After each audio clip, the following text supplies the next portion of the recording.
Chloe Harper had 18 months to run, 18 months to believe she was safe. Then her son stopped breathing in her arms, and every choice she'd made, every lie she'd told, every mile she'd put between herself and the most dangerous man in Greece came crashing down in a single, impossible moment.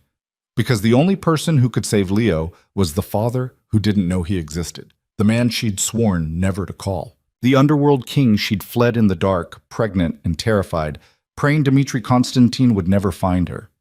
She dialed his number, and everything she'd run from came roaring back. If you want to see how far love can survive betrayal, lies, and the Greek underworld, stay until the end. Hit that like button and drop a comment telling me what city you're watching from. Let's see how far this story travels.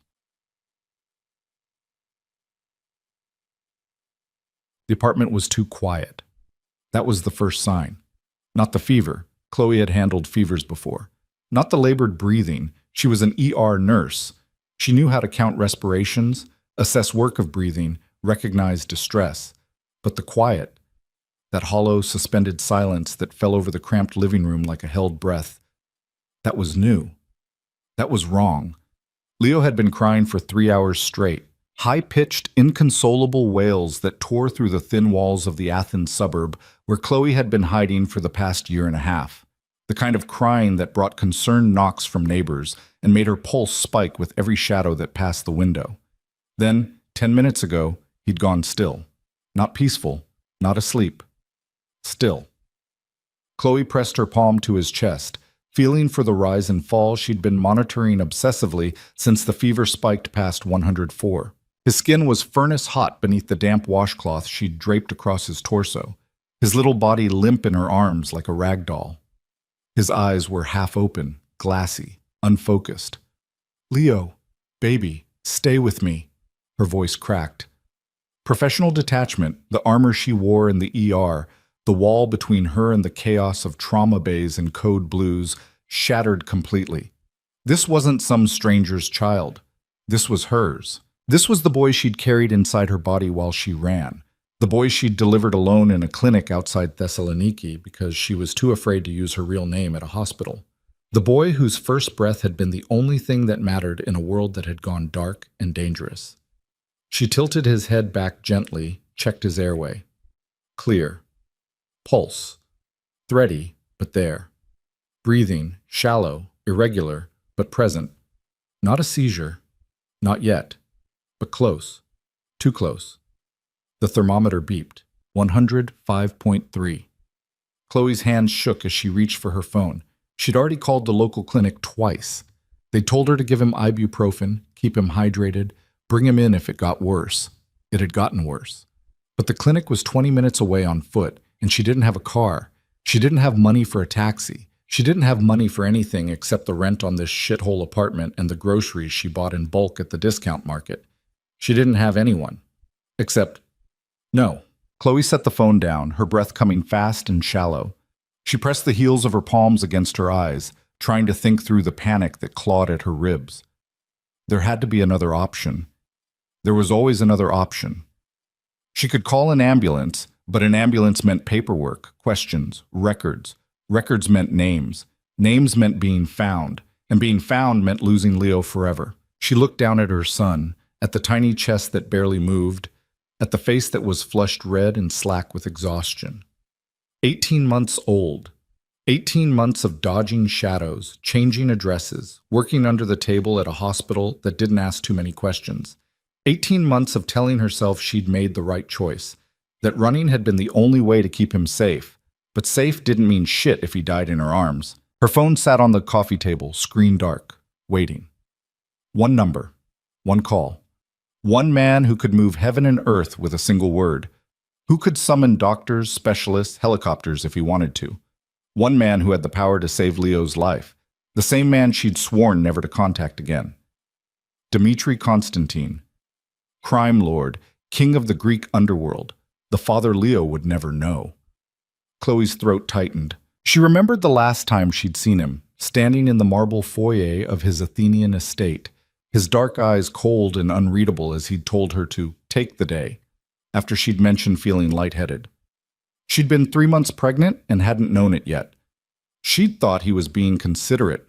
She hadn't realized he was distracted, already knee-deep in a war with a rival faction, already making the kind of decisions that ended in bodies and blood. She'd left that night, packed a single bag, walked out the service entrance, and disappeared into a city that swallowed people whole. She told herself it was the right thing to do, that a child didn't belong in Dimitri's world, that love, if that's what they'd had, wasn't enough to protect a baby from the violence that followed him like a shadow. But now, watching Leo's chest stutter with each breath, Chloe felt the full weight of that choice crushing down on her. Because she'd been wrong, love wasn't enough, but power was. Her hands trembled as she picked up the phone. She scrolled through her contacts, most of them fake names, burner numbers she'd used once and discarded. But buried at the bottom, under a contact labeled only as emergency, was the number she'd saved 18 months ago and never dialed. She stared at it for a long time. Then Leo made a sound, a soft, rattling exhale that didn't sound like breathing at all, and Chloe's decision made itself. She pressed call. The line rang once, twice. On the third ring, a voice answered, deep, smooth, edged with the kind of authority that didn't need to be loud. Speak. Chloe's breath caught. She hadn't heard that voice in a year and a half, but it hit her like a freight train, every memory she'd buried, every moment she'd tried to forget, crashing back in a flood of heat and fear and something dangerously close to relief. Dimitri. Silence. Then quieter, laced with something she couldn't name. Chloe. She closed her eyes, forced herself to breathe. I need your help. Another pause. She could hear him thinking, calculating, the gears of his mind turning over the impossible fact of her voice on the other end of the line. Where are you? It doesn't matter. It does. His tone sharpened, not angry, not yet, but close. Where are you? Chloe looked down at Leo, at the way his head lolled against her shoulder, too heavy, too still. She thought about hanging up, about calling an ambulance, taking her chances, running again. But she was out of time, out of options, out of hope. I'm in Athens, she whispered. Kypseli District, apartment 4B, 22 Petition Street. I'll be there in 20 minutes. Dimitri, don't move. Don't call anyone else. And Chloe? His voice dropped, soft and lethal. If you disappear again before I get there, I will burn this city to the ground to find you. The line went dead. Chloe stared at the phone, her heart hammering against her ribs. What had she done? What the hell had she just done? She looked down at Leo, at the feverish flush on his cheeks, at the way his tiny fingers curled weakly against her shirt. She'd made the only choice she had. Now she had to live with it. Dmitri Konstantin didn't do panic. Panic was for amateurs, for men who let emotion cloud their judgment, who made mistakes in the heat of the moment and paid for them in blood. Dmitri had built an empire on ice-cold control, on the ability to compartmentalize, to assess, to execute without hesitation. But hearing Chloe Harper's voice on the other end of the line, broken, desperate, terrified, had cracked something inside him that he'd thought was long dead. He ended the call and stood motionless in his study for exactly 3 seconds. Then he moved. Stavros. His head of security appeared in the doorway instantly, as if he'd been waiting. He probably had been. Stavros didn't sleep much. Neither did Dmitri. Get the cars ready. Full detail. We're moving now. Stavros didn't ask questions. He nodded once and disappeared. Dmitri crossed to the window, looking out over the Athenian skyline. Lights glittered in the distance, the city sprawling beneath him like a kingdom. His kingdom. Every street, every back alley, every crooked politician and dirty cop, he owned it all.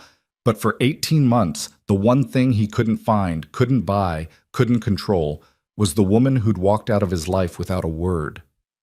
Chloe. He'd searched for her. Quietly at first, then with increasing desperation as the weeks turned into months and every lead went cold. She'd vanished so completely it was like she'd never existed. No credit cards, no phone records, no hospital employment, nothing. He'd considered the possibility that she was dead, dismissed it. Chloe was too smart, too stubborn, too alive to just disappear. So he'd waited, told himself she'd come back when she was ready, told himself he didn't care. He'd been lying. And now she'd called. Not because she missed him, not because she wanted to come home, but because she needed something. Dimitri's jaw tightened. He should be furious. He was furious. But beneath the anger was something else, something that felt uncomfortably like relief. He shook his head, shoving the emotion down. Focus. Assess. Execute. 20 minutes later, he was in the back of an armored SUV, flanked by 2 more vehicles filled with armed men. Stavros sat in the passenger seat, silent and watchful. The driver navigated the streets with practiced efficiency, weaving through late-night traffic toward Kypseli, a neighborhood Dimitri hadn't set foot in for years. Not his territory, not his world. But Chloe was there. That made it his. The convoy pulled up outside a narrow, unremarkable apartment building. Graffiti covered the lower walls. A broken streetlight flickered overhead. Dimitri stepped out of the SUV, his polished shoes crunching on broken glass. Stavros moved to follow, but Dimitri raised a hand. Stay here. Keep the perimeter secure. Sir? I said stay. Stavros hesitated, then nodded. Dimitri climbed the stairs alone, his footsteps echoing in the narrow stairwell. The building smelled like mildew and fried food, paint peeled from the walls. A door on the second floor hung crooked on its hinges. This was where she'd been hiding. This was the life she'd chosen over him. He reached the 4th floor and stopped in front of apartment 4B. The door was scratched and dented, the lock flimsy. He could break it down with one kick. Instead, he knocked. The door opened immediately, and Dimitri forgot how to breathe. Chloe stood in the doorway, her dark hair tangled, her face pale and drawn. She wore an oversized t-shirt and jeans, her feet bare, her eyes red-rimmed and wild with fear. She looked thinner than he remembered, tired, beautiful. But it wasn't her that stopped him cold. It was the child in her arms. A little boy, maybe a year old, maybe older. Dimitri didn't know much about children. The boy's head rested limply against Chloe's shoulder, his skin flushed red, his breathing shallow. He was small, too small, fragile in a way that made something twist in Dimitri's chest. Dimitri's gaze moved from the boy to Chloe, then back to the boy. Dark hair, olive skin, the shape of his face. Dimitri. Chloe's voice broke. Please, he needs a doctor. Now. Dimitri didn't move, couldn't move. His mind was working through the math, the timeline, the impossible, unavoidable truth staring him in the face. 18 months since she'd left. A child who looked to be about 18 months old. A child who looked like him. Dimitri. Chloe stepped forward, desperation cutting through her voice. Please. He looked at her. Really looked at her. Saw the truth in her eyes, the guilt, the fear, the plea. And something inside him, something careful and controlled and ruthlessly disciplined, shattered. Get in the car, he said quietly. Chloe didn't argue. She grabbed a bag from the floor, clutching the boy tighter, and followed him down the stairs. Stavros met them at the door, his expression unreadable as he took in the scene. He opened the SUV door without a word. Dimitri climbed in after Chloe, settling into the seat across from her. The driver pulled away from the curb, the convoy falling into formation. Call Dr. Lascaris, Dimitri said, his voice flat, emotionless. Tell him to be at the estate in 15 minutes. Full pediatric setup. Stavros made the call. Dimitri sat back, his gaze locked on the boy in Chloe's arms. The boy's eyes fluttered open briefly, dark eyes, fever bright, and then closed again. His name, Dimitri said. What's his name? Chloe's arms tightened around the child. Leo. Leo. Dimitri repeated the name silently, testing the weight of it. Then he looked at Chloe, and when he spoke, his voice was soft and deadly. How old is he? Chloe's breath hitched. She didn't answer. How old? 18 months. Dimitri leaned forward, his elbows on his knees, his eyes locked on hers. And you were going to tell me when, exactly. Chloe's voice broke. Tears spilled down her cheeks. I didn't know how. You didn't know how, Dimitri repeated, his tone icy. You didn't know how to pick up a phone and tell me I have a son. It wasn't safe. Safe. Dimitri's laugh was cold, humorless. You thought he'd be safer here? In this shithole, alone, with no one to protect him? I was protecting him from you, Chloe shot back, her voice breaking. From your world. From the violence, the danger, the… Enough! The word cut through the air like a blade. Chloe fell silent, tears streaming down her face, her arms wrapped protectively around Leo. Dmitri sat back, forcing himself to breathe, to think, to not put his fist through the window. She'd kept his son from him. For 18 months. 18 months of missed moments. First words, first steps, first everything. 18 months of lying, hiding, running. And now she was here because she needed him. He should throw her out, let her fend for herself, let her live with the consequences of her choices. But then Leo made a soft, broken sound, and Dimitri's gaze snapped to the boy's face. Flushed, fragile, sick. His son. Dimitri's hands curled into fists. He forced them open. When we get to the estate, he said quietly, you're going to tell me everything. Every lie, every secret, every reason you thought you had the right to take my son away from me. And then we're going to figure out what happens next. Chloe nodded, not looking at him. The SUV sped through the city, the lights of Athens blurring past. Dmitri stared out the window, his jaw tight, his mind racing.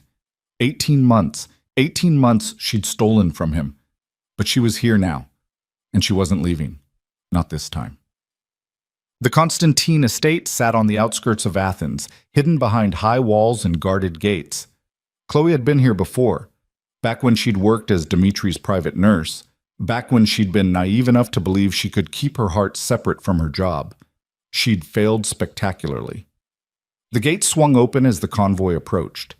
The SUV rolled up the long driveway, past manicured gardens and marble fountains, stopping in front of the main house. Chloe had forgotten how massive it was, how cold, how intimidating, how completely wrong for a child.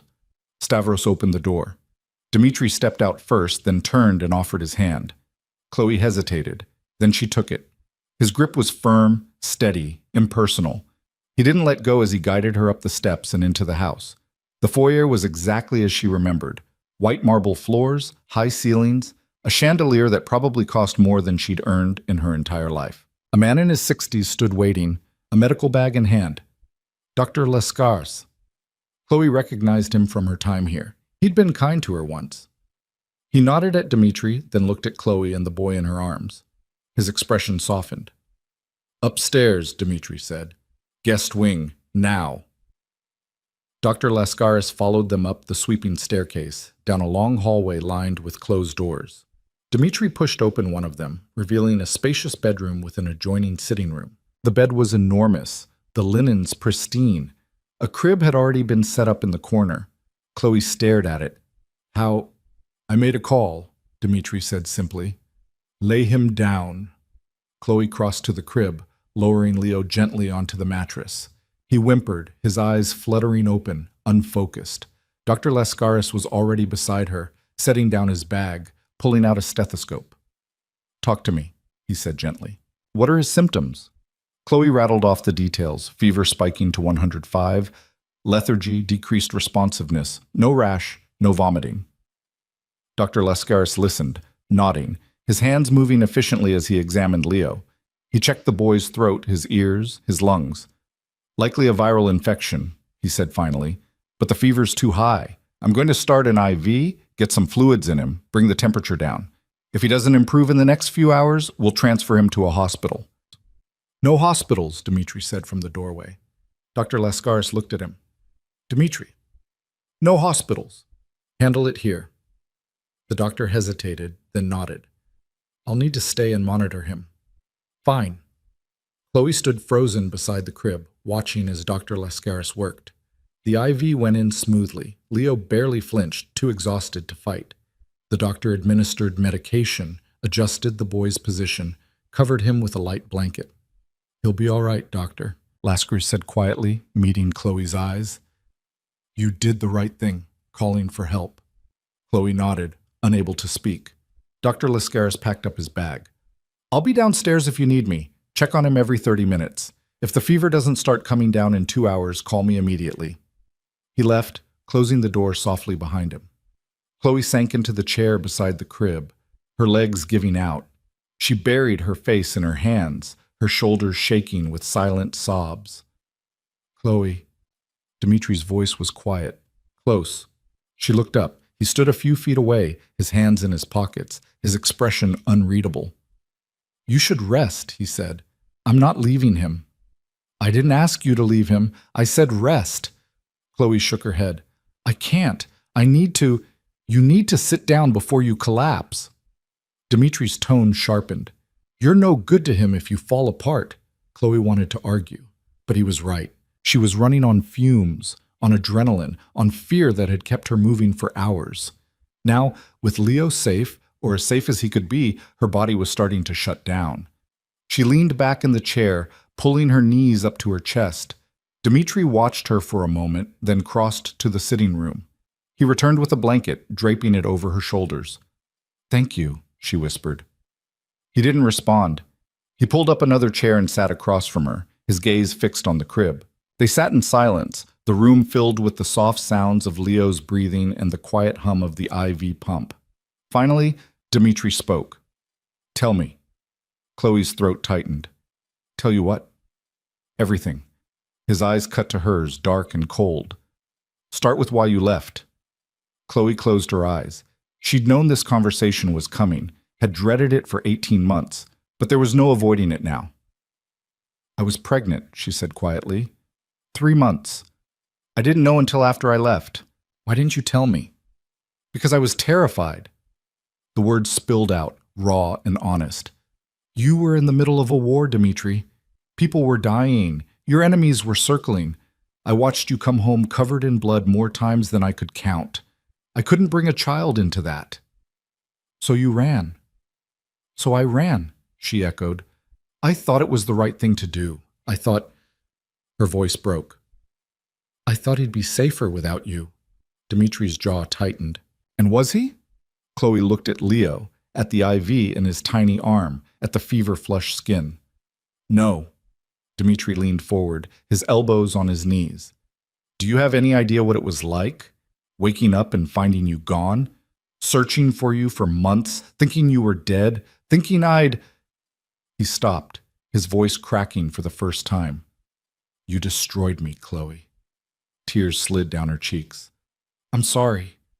Sorry doesn't give me back 18 months. I know. He stood abruptly, pacing to the window. He's my son. I know. Mine. Dimitri turned, his gaze locking on hers. And you're not taking him away from me again. Do you understand? Chloe's breath caught. Dimitri, do you understand?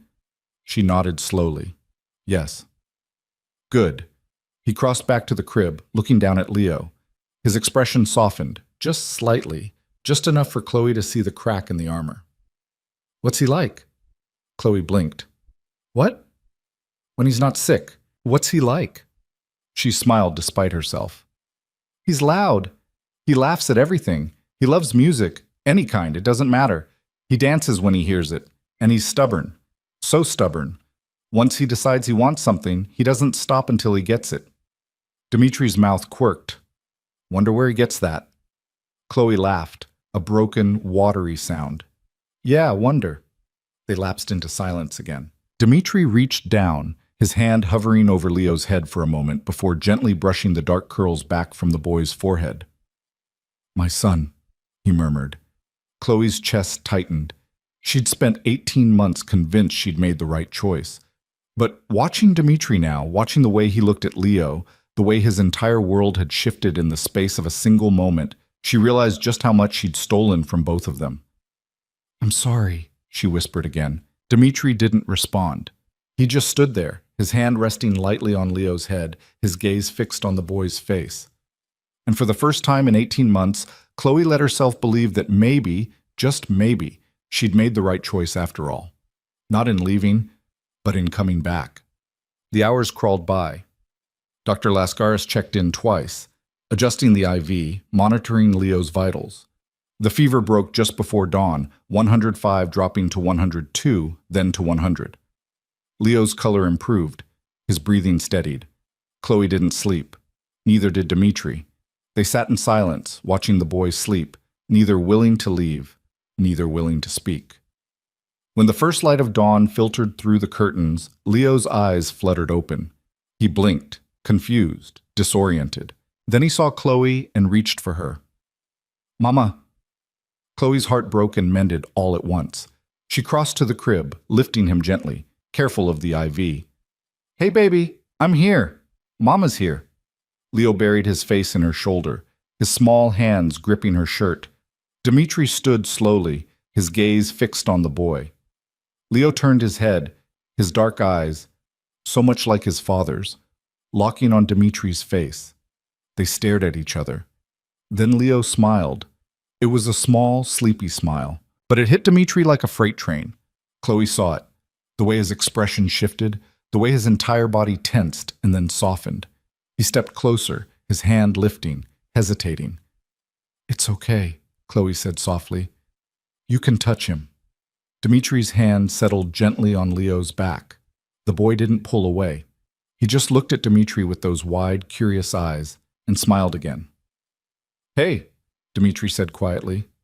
Leo giggled, and just like that, the war was over. The smile didn't last. Leo's giggle faded into a whimper, and within seconds he was crying again.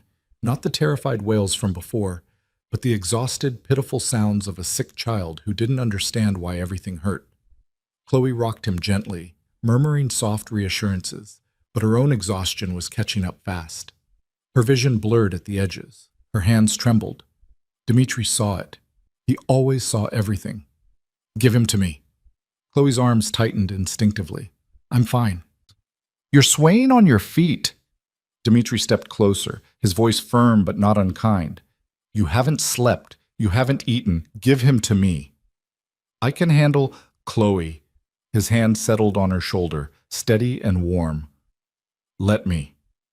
She looked up at him, searching his face for anger, for resentment, for the cold fury she'd expected. But all she saw was determination and something that looked uncomfortably like concern. Slowly, carefully, she transferred Leo into Dmitri's arms. The boy stiffened at first, his small body going rigid against the unfamiliar chest. But Dmitri held him securely, one hand supporting his back, the other cradling his head with surprising gentleness. He swayed slightly, a rhythmic motion that Chloe wouldn't have expected from a man who'd probably never held a baby in his life. Leo's crying quieted. Not stopped, but softer, less frantic. "That's it," Dmitri murmured. "You're all right. I've got you." Chloe's throat tightened. She watched them, this dangerous man and this fragile child, and felt something crack open inside her chest. This was what she'd been afraid of. Not the violence of Dmitri's world, not the danger that followed him like a shadow. This, the possibility that he might actually be good at this, that Leo might need him, that she might need him too. "Sit," Dmitri said, nodding toward the chair. "Before you fall down." Chloe obeyed, sinking into the cushions. Her body felt like lead. How long had it been since she'd slept? 36 hours? 40? Time had blurred into one long nightmare of fever checks and frantic prayers. Dmitri continued to rock Leo, his movements steady and sure. The boy's eyes fluttered closed, his breathing evened out. "He trusts you already," Chloe whispered. "He doesn't know any better yet." Dmitri's voice was dry, but there was an edge to it, something raw beneath the surface. "Give it time. He'll learn." "Learn what?" "That I'm not the kind of man people trust." Chloe shook her head. "That's not true." Dmitri's gaze cut to hers, sharp and disbelieving. "Isn't it? You didn't trust me enough to tell me I had a son." The words landed like a punch.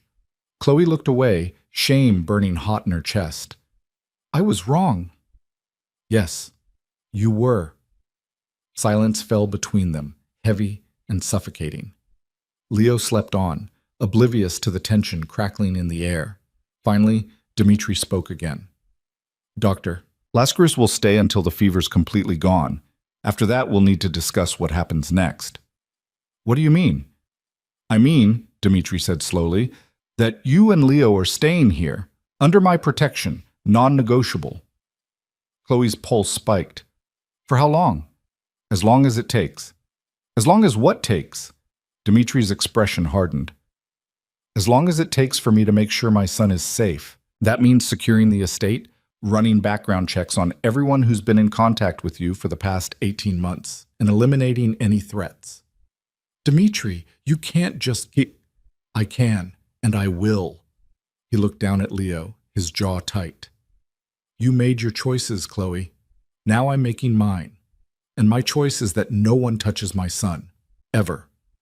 The possessiveness in his voice should have frightened her. Instead, it sent a strange, unwelcome heat curling through her veins. She remembered that tone, the way Dmitri claimed things, the way he held on and refused to let go. She'd found it intoxicating once, terrifying later. Now it just felt inevitable. What about me? She asked quietly.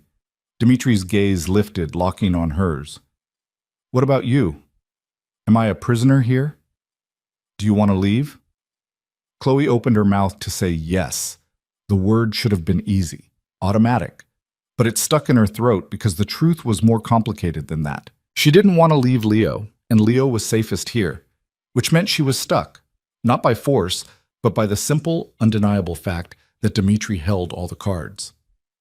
I didn't think so, Dmitri said softly. Chloe's hands curled into fists. This isn't fair. Life isn't fair. You taught me that when you disappeared. She flinched. Dmitri's expression didn't change, but something flickered in his eyes. Regret, maybe, or satisfaction. She couldn't tell. He crossed to the crib, laying Leo down gently. The boy stirred but didn't wake. Dmitri adjusted the blanket, his movements careful, almost tender. Then he straightened and turned to face Chloe. Get some sleep, he said. We'll talk more later. Dmitri. Sleep, Chloe. That's an order. He walked out before she could respond, the door closing softly behind him. Chloe sat alone in the dim room, listening to Leo's soft breathing, her mind spinning. She'd come here out of desperation. She'd expected anger, maybe even violence. What she hadn't expected was this: Dmitri taking control with the same ruthless efficiency he applied to everything else, reshaping her world to fit his vision of safety. She should fight it, should demand her freedom, her autonomy, her right to make her own choices. But her body had other ideas. Exhaustion pulled at her like a riptide, dragging her under. She curled up in the chair, pulling the blanket tighter around her shoulders. Just a few minutes, she told herself, just until Leo wakes up. She was asleep before she finished the thought. Dmitri didn't go far. He stood in the hallway outside the room, his back against the wall, his hands clenched into fists. 18 months.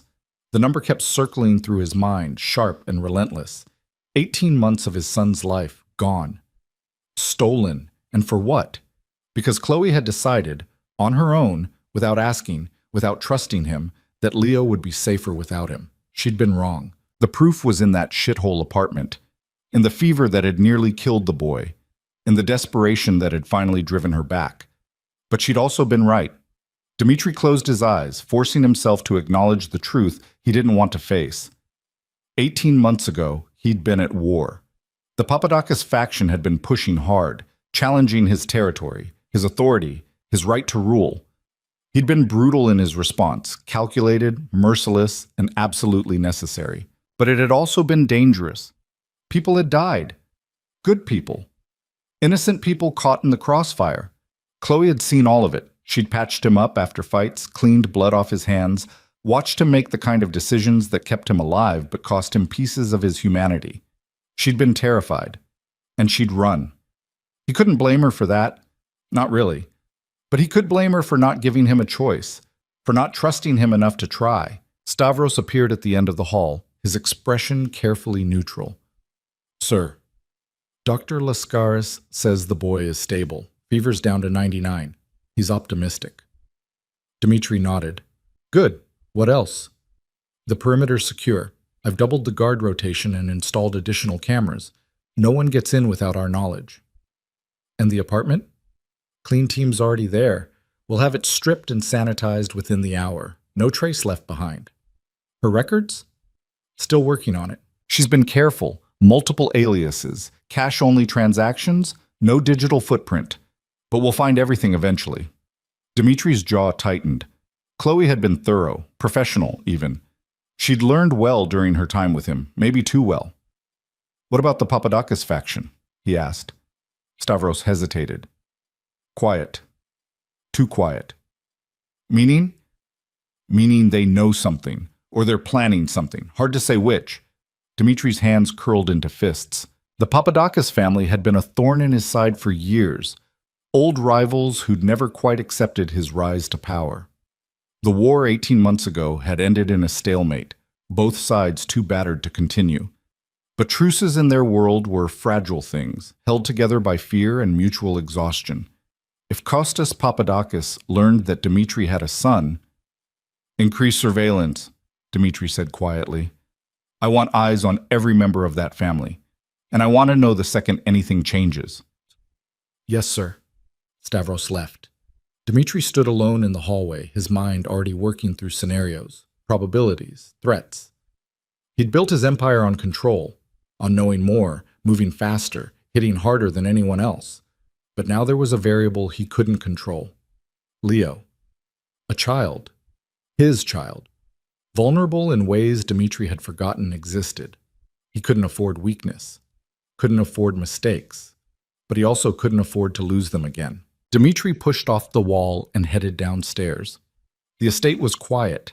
Most of the staff were asleep or working in other wings. He made his way to his study, poured himself a drink, and stood at the window overlooking the grounds. The sun was rising, painting the sky in shades of gold and pink. Beautiful, peaceful, a lie. There was no peace in his world, only the illusion of it, purchased with blood and maintained through fear. And now he dragged Chloe and Leo into it. The door opened behind him. Dimitri didn't turn. "You look like hell," a familiar voice said. Dimitri's mouth quirked. "Good morning to you too, Nikos." His younger brother crossed the room, dropping into one of the leather chairs with characteristic irreverence. Nikos was everything Dimitri wasn't: charming, reckless, quick to laugh, and slow to plan. He was also fiercely loyal and dangerously competent when it mattered. "Stavros said we have guests," Nikos said. "Specifically, a woman and a kid. Care to explain?" Dimitri took a slow sip of his drink. "The woman is Chloe Harper. She used to work for me. The nurse who disappeared? The one you tore the city apart looking for?" "Yes." Nikos leaned forward, his expression sharpening. "And the kid?" Dimitri set down his glass, met his brother's gaze head-on. "My son." Silence. Then Nikos laughed, a sharp, disbelieving sound. "You're joking." "Do I look like I'm joking?" Nikos studied him for a long moment. Then he whistled low. "Holy shit, you're serious." "His name is Leo. He's 18 months old, and until yesterday, I didn't know he existed." "She hid him from you?" "She ran, found out she was pregnant after she left. Decided I was too dangerous to be a father." Nikos's expression darkened. "And now?" "Now she's here. And she's staying." "Does she know that?" "She will." Nikos shook his head, a grin tugging at his mouth.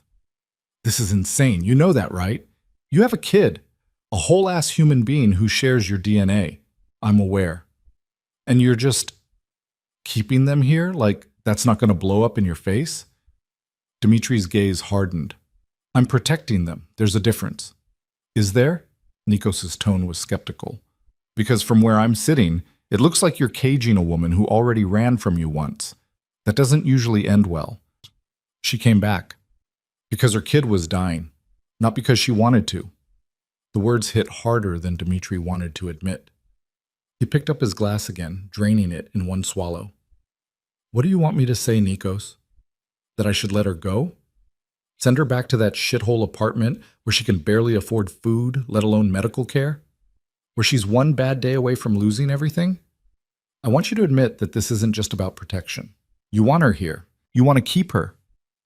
Dimitri didn't answer. Nikos sighed. "Look, I get it.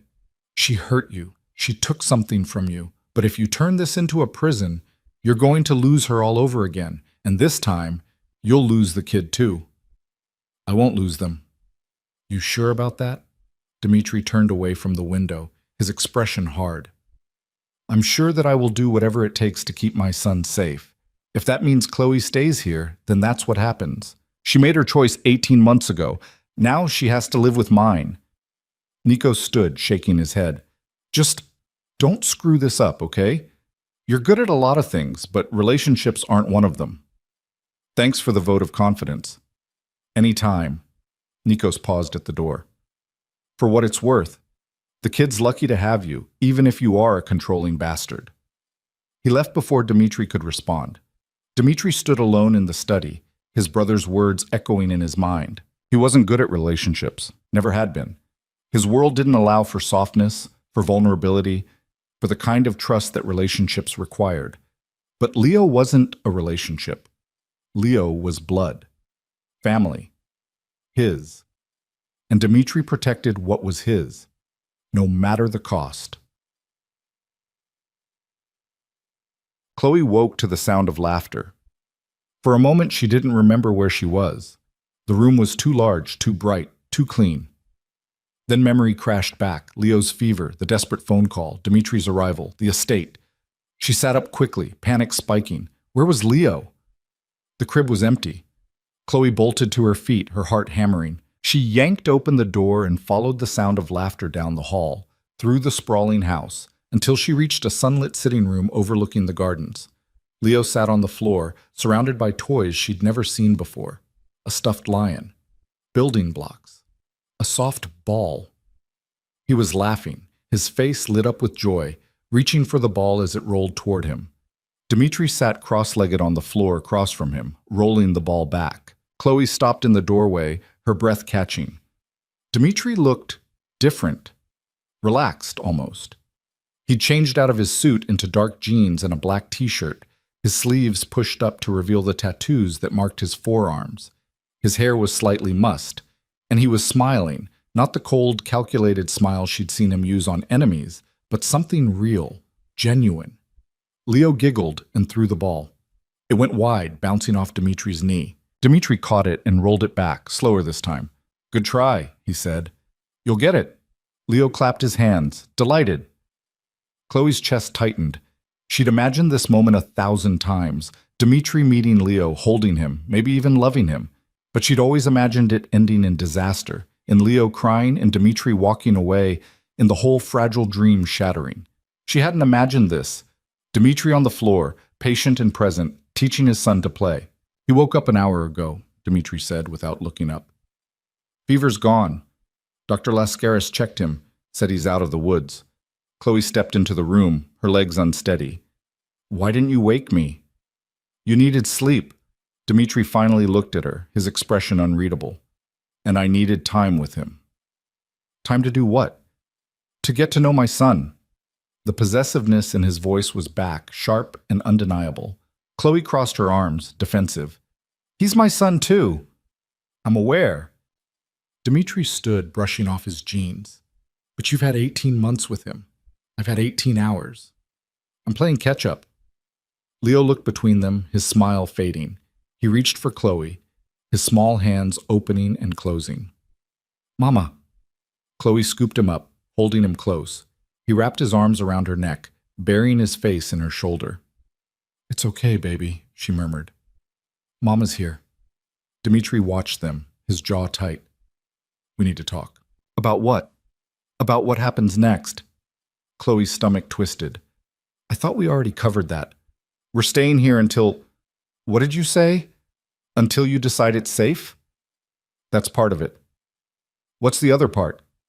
Dimitri's gaze was steady, unflinching. The part where you agree to let me be his father. Chloe's breath caught. I never said you couldn't. You didn't have to say it. You made that decision 18 months ago when you walked out. Dmitri stepped closer, his voice dropping. But that ends now. I'm his father, not a stranger, not a threat. His father. And I'm going to act like it. Meaning I'm going to be here every day. I'm going to feed him, play with him, put him to bed. I'm going to make decisions about his safety, his health, his future. And you're going to let me. Chloe's arms tightened around Leo. You can't just take over his life. I'm not taking over. I'm stepping in. There's a difference. Is there? Chloe's voice shook. Because it sounds a lot like you're trying to control everything. Dimitri's expression hardened. I control what I have to in order to keep people safe. You, of all people, should understand that. What I understand is that you don't know how to do anything halfway. You don't share power. You don't compromise. You take and you hold and you don't let go. You're right. Dimitri's voice was quiet, dangerous. I don't let go. Especially not when it comes to my son. They stared at each other, the air between them crackling with tension. Leo squirmed, uncomfortable with the silence. Down, he said, pushing against Chloe's chest. Down, Mama. Chloe set him on the floor. He immediately toddled over to Dimitri, grabbing his leg for balance. Up, Leo demanded, raising his arms. Dimitri's expression softened instantly. He lifted the boy, settling him on his hip. Leo grinned and patted Dimitri's face with both hands. Dada, Leo said clearly. The world stopped. Chloe's heart slammed against her ribs. Dimitri froze, his eyes widening. What did you say? He asked, his voice barely above a whisper. Leo giggled. Dada. Dimitri's hands tightened around the boy, his expression raw and unguarded. Say it again. Dada, dada, dada. Leo laughed, delighted by the game. Dimitri closed his eyes. When he opened them, they were bright with something Chloe hadn't seen before. Tears. He pulled Leo close, pressing his face against the boy's hair. Yeah, he whispered. Yeah, I'm your Dada. Chloe's vision blurred. She turned away, swiping at her eyes, her throat too tight to speak. This was what she'd been afraid of. Not danger, not violence. This, the overwhelming, terrifying certainty that Dimitri would love Leo completely, that Leo would love him back, that she'd lose control of the one thing that had been hers and hers alone for 18 months. But watching them now, watching Dimitri hold his son like he was the most precious thing in the world, Chloe realized something else. Maybe losing control wasn't the worst thing that could happen. Maybe it was exactly what they needed. The moment didn't last long enough. 3 days passed in a strange, suspended reality. Leo recovered fully, his energy returning in bursts of laughter and chaos that transformed the quiet estate into something Chloe barely recognized. Dimitri rearranged his entire schedule around the boy. Meetings moved to accommodate nap times, phone calls cut short when Leo demanded attention. Entire evenings spent on the floor building block towers just to watch Leo knock them down. Chloe watched it all from the sidelines, her emotions a tangled mess of relief and resentment. Relief that Leo was safe, healthy, thriving. Resentment that Dimitri made fatherhood look effortless when she'd spent 18 months struggling alone. But beneath both emotions was something else, something she didn't want to name. Because naming it would mean admitting that seeing Dimitri with Leo, patient, present, protective, stirred feelings she'd buried the night she walked away. She was standing in the garden on the 4th morning, watching Leo toddle after butterflies when Stavros appeared at her elbow. Miss Harper, Mr. Constantine requests your presence in his office. Chloe's stomach dropped. She'd been avoiding private conversations with Dimitri, keeping Leo between them like a shield, but apparently her grace period had expired. Now? She asked. Now. Chloe glanced at Leo. A young woman in a crisp uniform stood nearby. One of the household staff Dimitri had vetted personally. Maria. She was kind, competent, and Leo had taken to her immediately. Can you watch him? Chloe asked. Maria smiled. Of course, Miss Harper. Chloe followed Stavros through the house, her pulse quickening with each step. Dimitri's office was in the East Wing, a space she'd only entered once before, back when she'd been his nurse, back when the boundaries between them had been clear. Stavros knocked once, then opened the door. Dimitri sat behind a massive desk, his attention fixed on a laptop screen. He looked up as Chloe entered, his expression unreadable. Sit, he said. Chloe sat. Stavros closed the door behind her, leaving them alone. Dimitri closed the laptop, leaning back in his chair. For a long moment, he just looked at her. Then he spoke. We have a problem. Chloe's chest tightened. What kind of problem? The kind that involves Kostas Papadakis and his very keen interest in my personal life. The name hit like ice water. Chloe had heard it before. Dimitri's primary rival, the head of a faction that had been pushing against Constantine territory for years. The reason Dimitri had been coming home covered in blood 18 months ago. How does he know about Leo? Chloe asked quietly. He doesn't. Not yet. But he's asking questions. And when Costas asks questions, it's only a matter of time before he gets answers. Chloe's hands curled into fists. What does that mean for us? It means, Dimitri said carefully, that Leo is now a target, leverage. The fastest way to hurt me is to hurt what I care about, and Costas knows that. Fear spiked through her veins. So what do we do? We adapt. Dimitri stood, crossing to the window. I'm moving you and Leo to the compound. The compound? My primary facility, 40 minutes outside Athens. Fortified perimeter, armed guards, surveillance on every approach. No one gets in without my knowledge. No one gets out without my permission. Chloe's stomach twisted. That sounds like a prison. It's a fortress. There's a difference. Is there? Chloe stood, her voice rising. Because it sounds like you're locking us up. Dimitri turned, his gaze hard. I'm protecting you. That's what fathers do. You're not just his father. You're Chloe stopped, searching for words. You're a crime lord, Dimitri. Your protection comes with a price. What price? Freedom, choice, the ability to live our own lives. Dimitri's jaw tightened. You gave up the right to make those choices when you came back. I came back because my son was dying. And now he's alive, because of me. Because I have the resources, the connections, the power to keep him safe. So yes, Chloe, there's a price. And the price is that you trust me to do what's necessary. Chloe shook her head, frustration burning hot. I can't just hand over control of my life to you. You already did. The moment you dialed my number.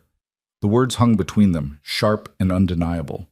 Chloe wanted to argue, to push back, to insist she still had autonomy. But Dimitri was right. She'd set this in motion.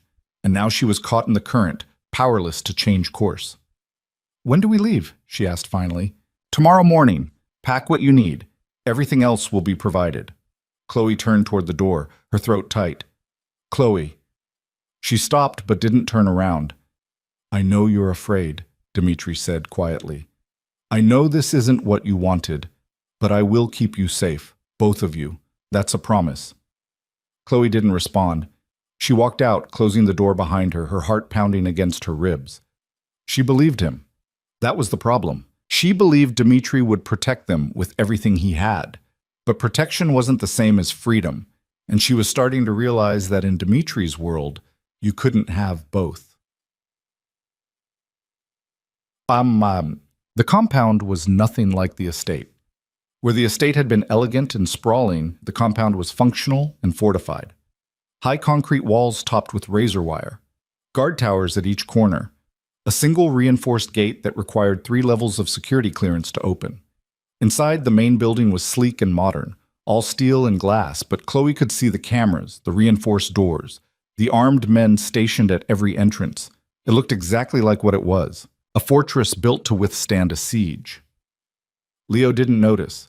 He was too busy exploring the massive playroom Dimitri had set up on the 2nd floor, complete with toys, books, and a mural of jungle animals painted across one wall.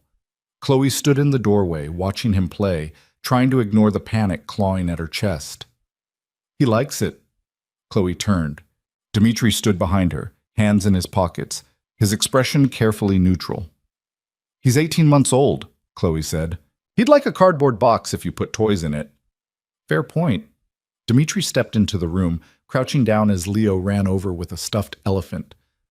What do you have there? Effant, Leo declared proudly. That's a good elephant. What's his name? Leo thought hard. Big. Dimitri's mouth quirked. Big the elephant. I like it. Chloe's chest tightened. Watching them together was becoming harder, not easier. Every smile, every laugh, every moment of connection reminded her of what she'd stolen from both of them, and what she was losing now. Dimitri stood, his attention shifting to Chloe. We need to talk about security protocols. Of course we do.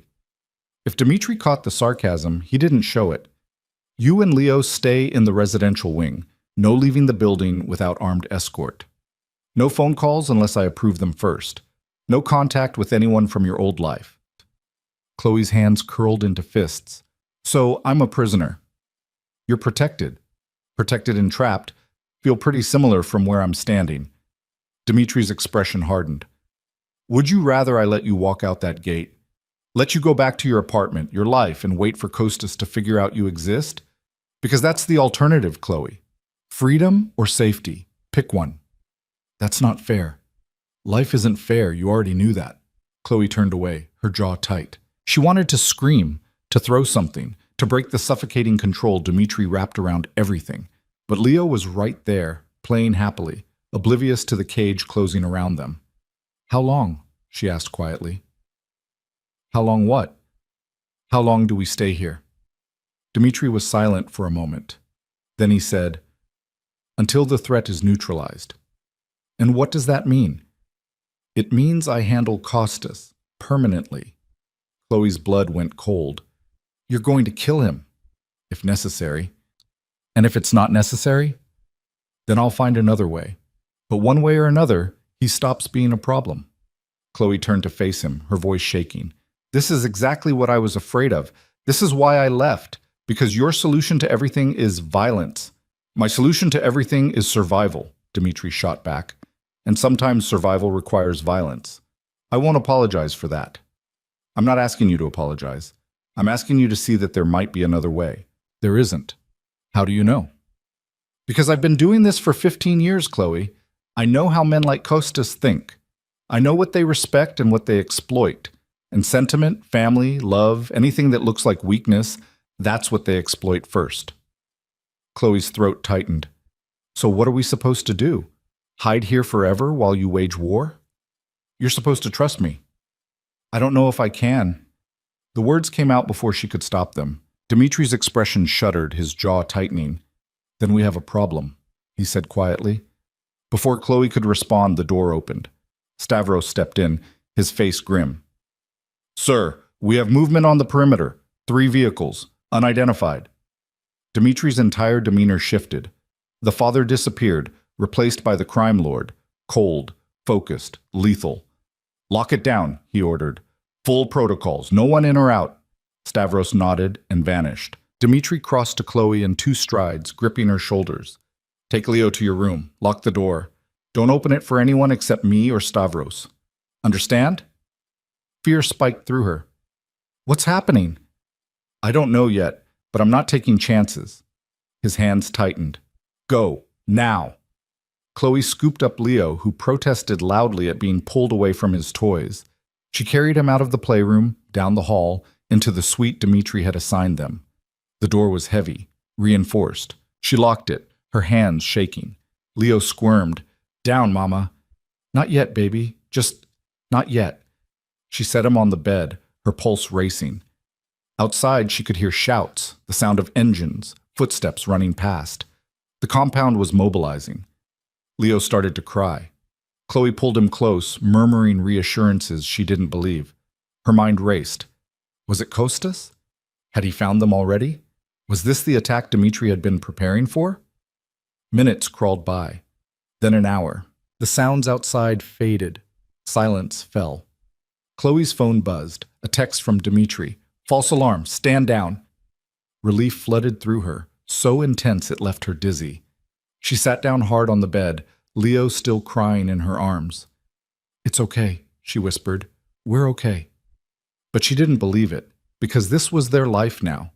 Locked doors and armed guards and the constant gnawing fear that the next alarm wouldn't be false. This was what Dimitri's protection looked like, and Chloe was starting to realize she couldn't live like this. Dimitri found her 2 hours later, sitting on the floor of the suite with Leo asleep in her lap. He knocked once, then entered without waiting for permission. He's down? Dimitri asked quietly. Chloe nodded. Finally, the noise scared him. I'm sorry. Chloe looked up, surprised. Dimitri rarely apologized for anything. He crossed the room, lowering himself to sit beside her. For a moment, they just sat in silence, watching Leo sleep. It wasn't Costas, Dimitri said finally. Local gang. Wrong place, wrong time. They got close enough to trigger the perimeter sensors, but not close enough to be a real threat. This time, Dmitri agreed. Chloe's hands tightened around Leo. I can't do this, Dmitri. Can't do what? Live like this. Constantly looking over my shoulder, waiting for the next attack, wondering if today's the day someone figures out Leo exists and decides to use him against you. Dmitri's jaw tightened. You don't have a choice. There's always a choice. Not in my world. Chloe turned to face him, her eyes blazing. Then maybe we shouldn't be in your world. The words landed like a slap. Dmitri's expression went cold. You want to leave. I want my son to have a normal life. I want him to play outside without armed guards. I want him to go to school, make friends, grow up without learning that people want to hurt him just because of who his father is. That's not possible. It could be, if you let us go. Dmitri stood abruptly, his hands curling into fists. I'm not letting you go. You don't get to decide that. I do, because the second you walk out that gate, you're dead. Maybe not today, maybe not tomorrow, but eventually, Kostas will find you, or someone else will, and they'll use you to get to me. Is that what you want? I want a choice, Chloe's voice cracked. I want to feel like I have some control over my own life, but you've taken everything, my freedom, my decisions, my ability to protect my own son. You've turned me into a prisoner and called it love. It's not love, Dmitri said harshly. It's necessity. I don't have the luxury of soft feelings, Chloe. I have enemies who would kill you just to prove they can. So yes, I lock the doors. Yes, I control who you see and where you go, because the alternative is losing you, and I won't do that again. Tears spilled down Chloe's cheeks. You're going to lose me anyway if you keep doing this. Then I'll lose you in a cage where you're alive. Better that than free and dead. The words hung between them, brutal and honest. Chloe wiped her eyes, her voice steady despite the tears. I need you to hear me, Dmitri. Really hear me. This isn't protection. This is control. And if you don't find a way to trust me, to let me be a partner instead of a prisoner, you're going to destroy us. Dmitri stared at her, his expression unreadable. Then he turned and walked out without another word. The door closed behind him with a soft click. Chloe sat alone in the silence, holding her sleeping son, and wondered if she'd just made the biggest mistake of her life. Dmitri didn't sleep that night. He stood in his office, staring at the security feeds, watching the compound perimeter like he could will threats into existence just by looking hard enough. Chloe's words echoed in his mind. This isn't protection. This is control. She was wrong. She had to be wrong. Because if she was right, if he was caging her instead of protecting her, then what the hell was he doing? The door opened. Nikos walked in without knocking, holding 2 glasses and a bottle of whiskey. You look like you need this, Nikos said, pouring generously. Dmitri took the glass, drained it. Nikos poured another. She wants to leave, Dmitri said quietly. Can't blame her. This place is a fortress, not a home. It's safe. Safe isn't the same as happy. Dmitri's hands tightened around the glass. I don't know how to do this, Nikos. I don't know how to keep them safe without controlling everything. Then maybe you need to stop trying to control everything. That's not helpful. It's true. Nikos leaned against the desk. You've spent your entire life building walls, Dmitri, keeping threats out, keeping emotions in. It's worked. You're alive, you're powerful, you're untouchable. But you can't build a family inside a fortress. It doesn't work like that. Then what do I do? You let go, just a little. Just enough to show her you trust her. And if that gets her killed? Nikos was quiet for a moment. Then he said, then at least she died free, instead of suffocating in a cage you built with good intentions. Dmitri closed his eyes. He wanted to argue, to insist Nikos was wrong, to cling to the control that had kept him alive for so long. But deep down, in a place he rarely acknowledged, he knew his brother was right. He was losing Chloe, not to an enemy, not to danger, to himself. The question was whether he could change before it was too late. Yeah, the attack came 3 days later. Chloe was in the garden with Leo, Maria hovering nearby. The sun was warm, the air sweet with the smell of flowers. Leo chased a butterfly, laughing, his dark curls bouncing. For a moment it felt almost normal. Then the alarm sounded. Sharp, piercing, impossible to ignore. Maria grabbed Leo immediately, her training kicking in. Chloe's heart lurched. "Inside," Maria said sharply.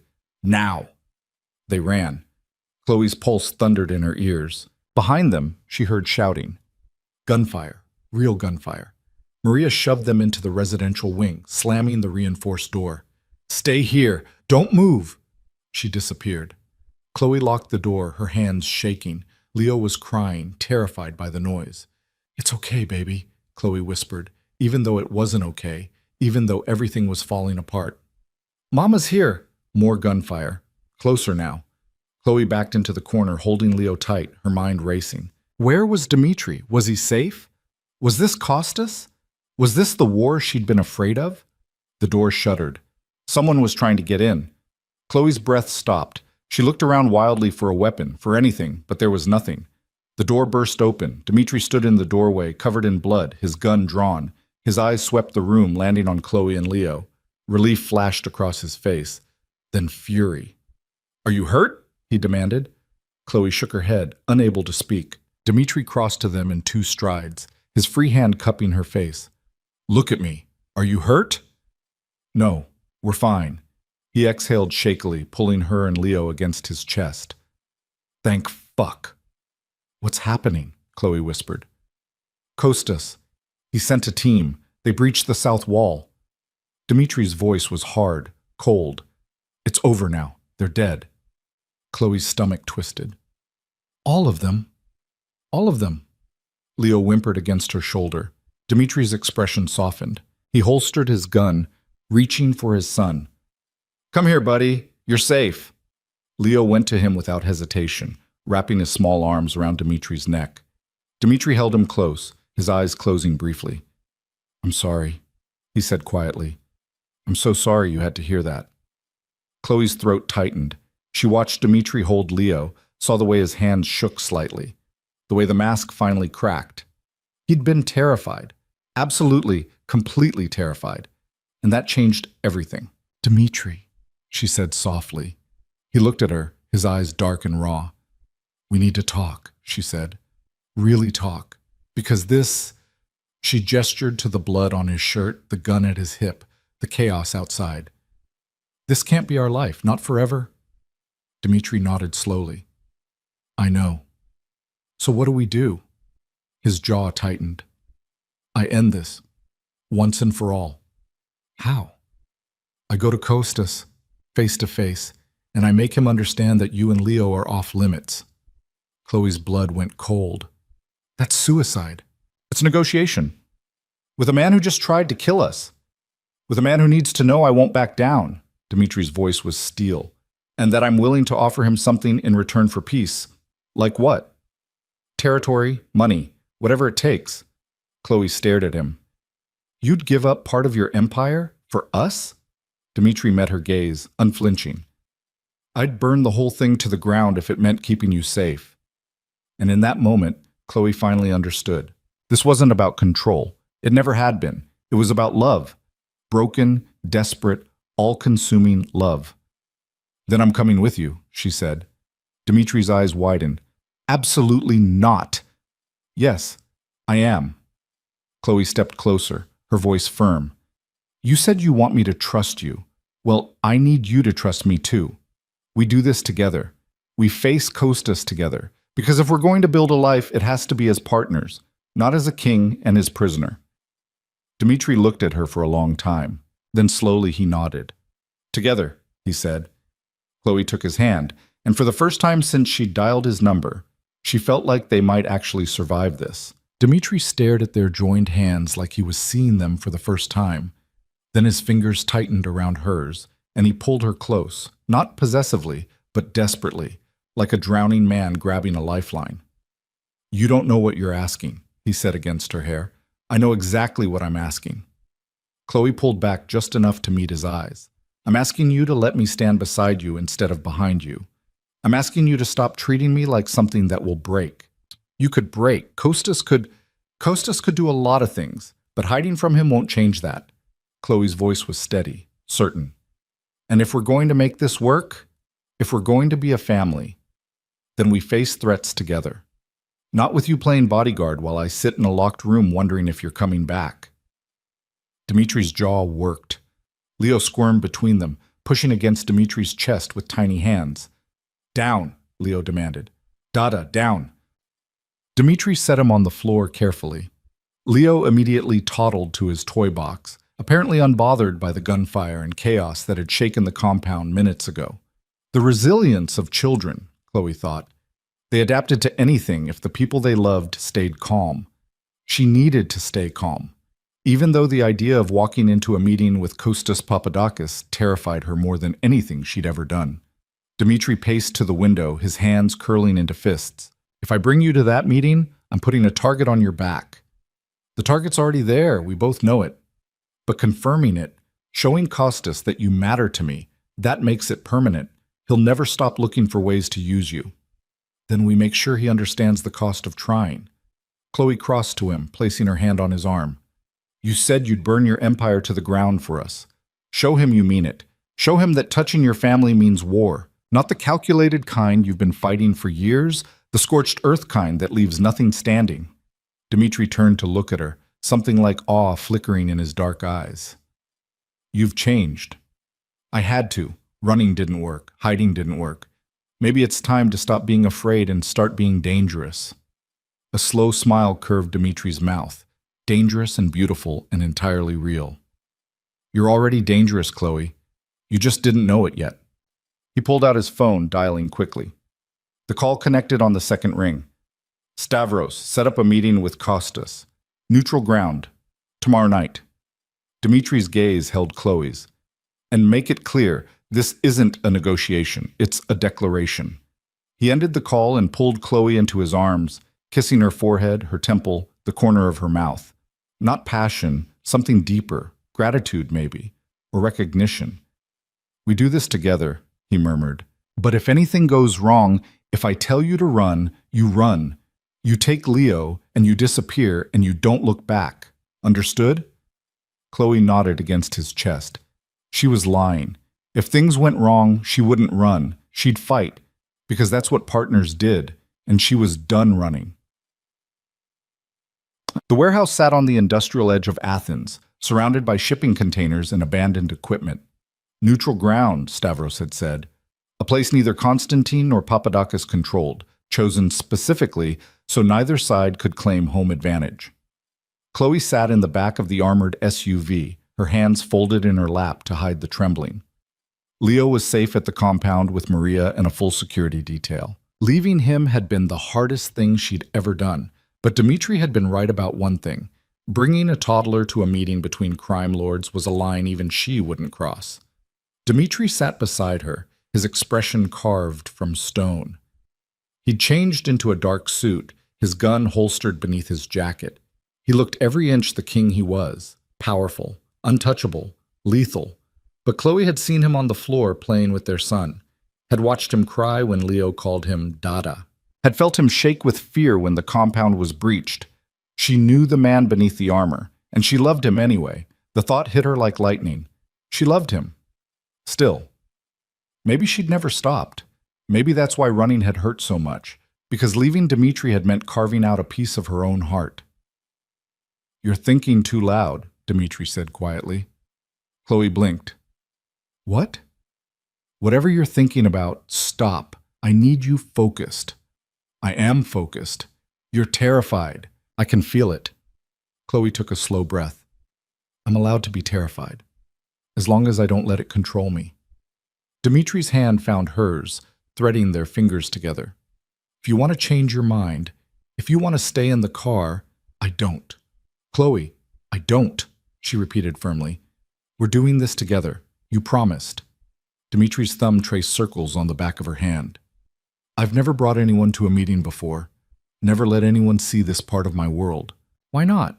Because it's ugly, brutal, the kind of thing that changes how people look at you.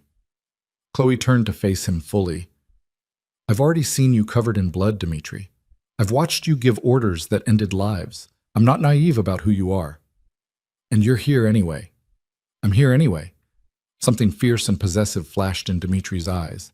He pulled her close, kissing her hard, a claiming, a promise, a plea, all wrapped into one. Chloe kissed him back, pouring 18 months of longing and fear and desperate hope into it.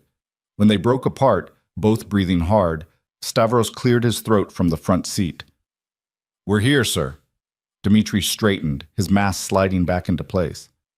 "Remember the rules. Stay close to me. Don't speak unless spoken to. And if I give the signal, you get back in this car and you go. No arguments." "What's the signal?" "You'll know it when you see it." The SUV stopped. Stavros got out first, scanning the perimeter. Then he opened Dimitri's door. Chloe stepped out into the cool night air, her heart hammering. The warehouse loomed ahead, its windows dark, its metal walls scarred with rust and graffiti. 2 black cars were already parked near the entrance. Papadakis's men.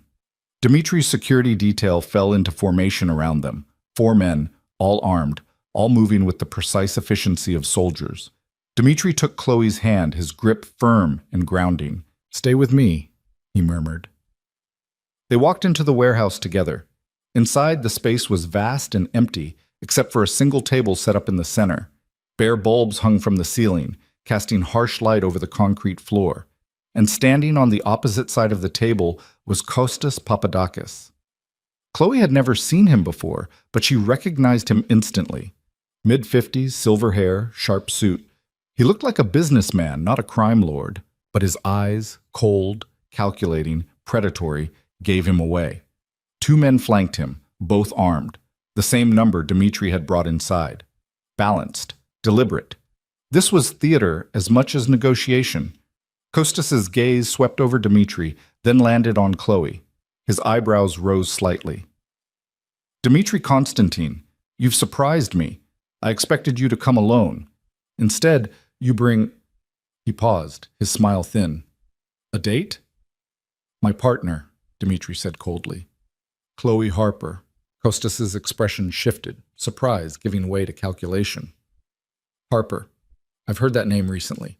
One of my men mentioned a nurse who disappeared from your estate 18 months ago. They said you tore the city apart looking for her." They were right.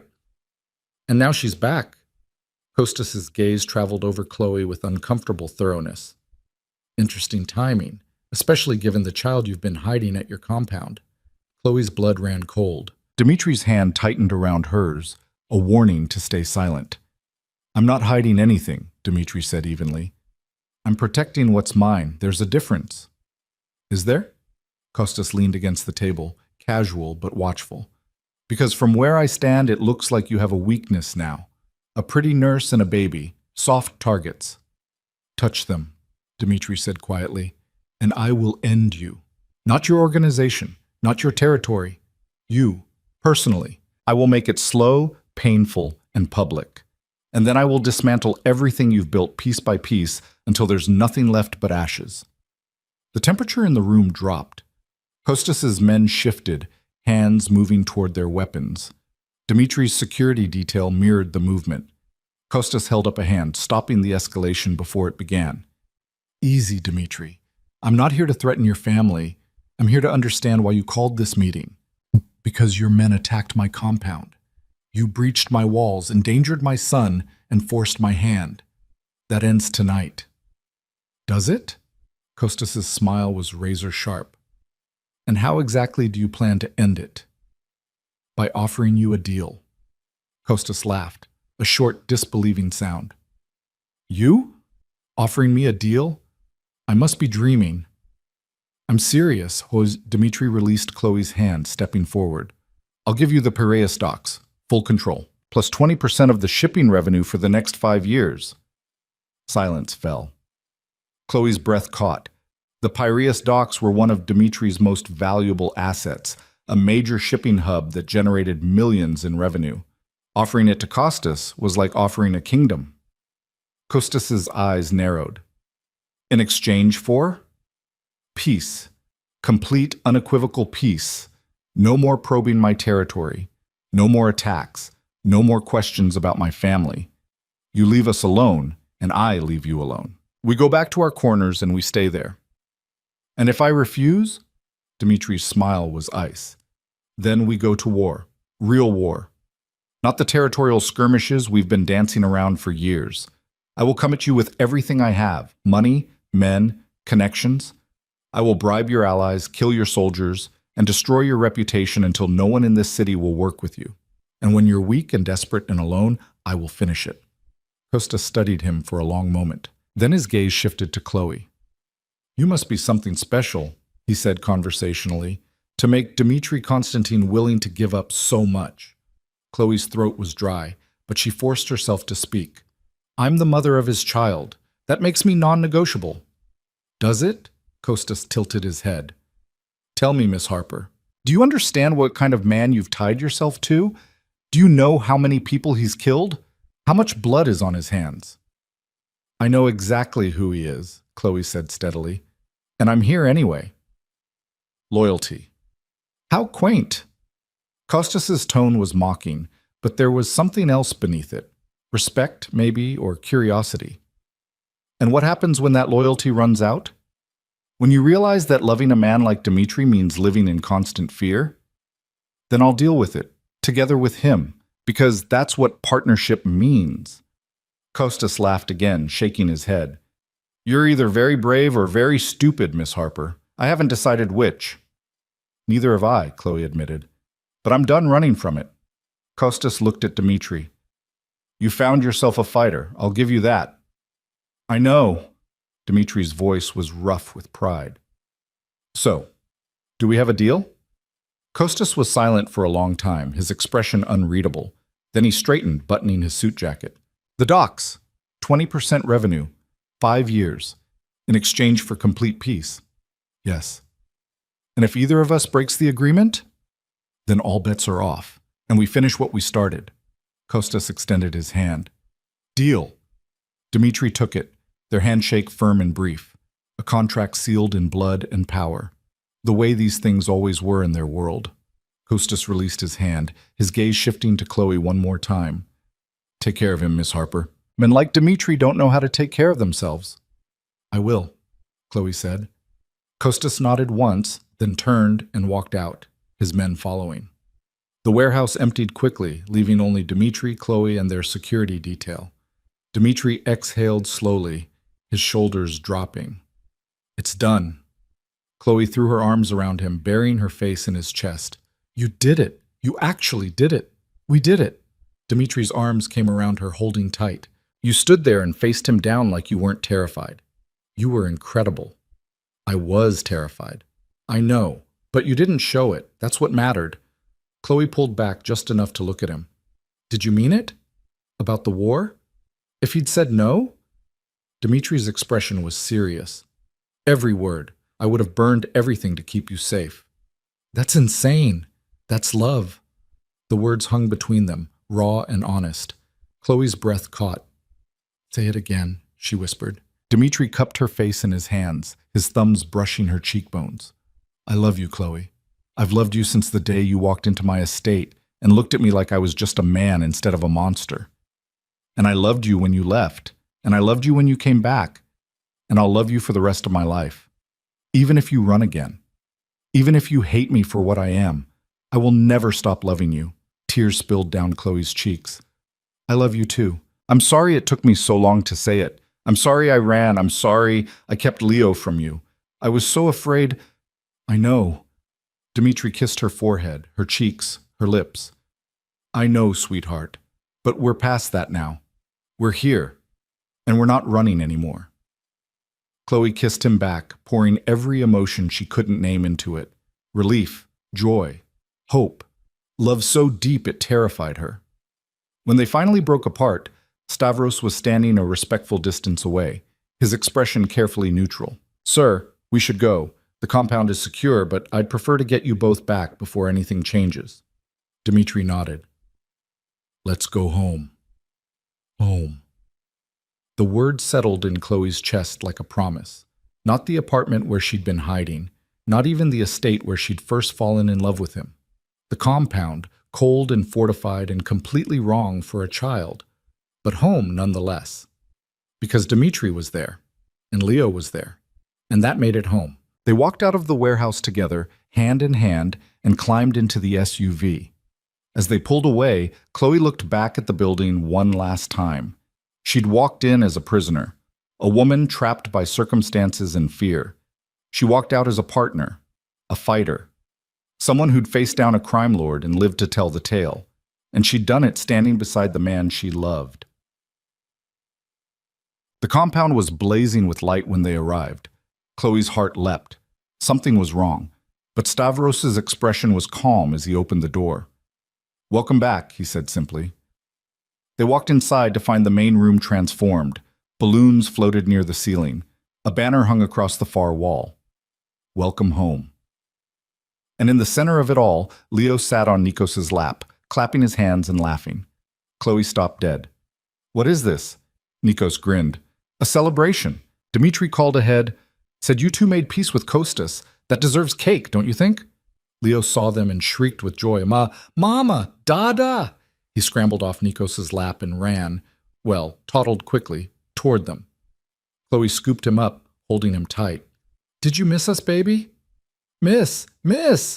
Leo patted her face enthusiastically, then reached for Dmitri. "Dada home."